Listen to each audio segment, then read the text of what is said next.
খুলনা প্রকৌশল ও প্রযুক্তি বিশ্ববিদ্যালয়ে ছাত্র রাজনীতি নিষিদ্ধ সহ ৬ দফা বাস্তবায়নের দাবিতে প্রধান উপদেষ্টাকে স্মারকলিপি দিয়েছেন শিক্ষার্থীরা। দুপুরে ডক্টর ইউনূসের কাছে স্মারকলিপি দেন ৫ সদস্যের প্রতিনিধি দল। পরে কেন্দ্রীয় শহীদ মিনারে কুয়েটের শিক্ষার্থীরা জানান, প্রধান উপদেষ্টা দাবিগুলো বিবেচনার আশ্বাস দেয় আপাতত আন্দোলন স্থগিত করছেন তারা। রফিক মাহমুদের রিপোর্ট।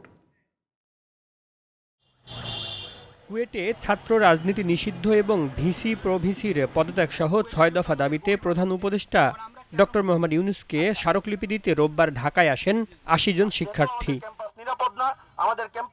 দুপুরে প্রথমে কেন্দ্রীয় শহীদ মিনারে অবস্থান নেন তারা।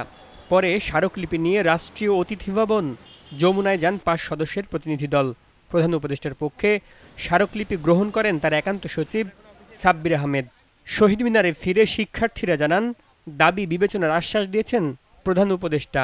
যেহেতু ওনারা আশ্বস্ত করেছেন যে আমাদের দাবিগুলো নিয়ে কাজ করা হবে এবং অতি শীঘ্রই রেসপন্স করা হবে, তাই রাষ্ট্রের কাছে রাষ্ট্রকে আমরা একটু সময় দিতে চাই এবং আমরা আপাতত কয়েকদিন আমাদের কোনো কার্যক্রম থাকবে না। আমরা অপেক্ষা করব রাষ্ট্রের কাছ থেকে রেসপন্সের। তবে দ্রুততম সময়ে দাবি না মানা হলে ফের কঠোর আন্দোলনের হুঁশিয়ারি দেন শিক্ষার্থীরা। যতদিন পর্যন্ত আমাদের মনে না হয় এই ক্যাম্পাস আমাদের জন্য নিরাপদ না, ততদিন পর্যন্ত আমরা আর ক্যাম্পাসে ফিরে যাচ্ছি না। যদি দেখা যায় দীর্ঘ সময় হয়ে গেছে আমরা আমাদের পর্যাপ্ত রেসপন্স পাচ্ছি না, তাহলে পরবর্তীতে ফার্দার কর্মসূচি ঘোষণা করা হবে। খুলনা প্রকৌশল ও প্রযুক্তি বিশ্ববিদ্যালয়ে ছাত্র রাজনীতি নিষিদ্ধের দাবিকে কেন্দ্র করে গত ১৮ ফেব্রুয়ারি ক্যাম্পাসে সংঘর্ষে জড়ায় ছাত্রদল ও বৈষম্য বিরোধী ছাত্র আন্দোলন।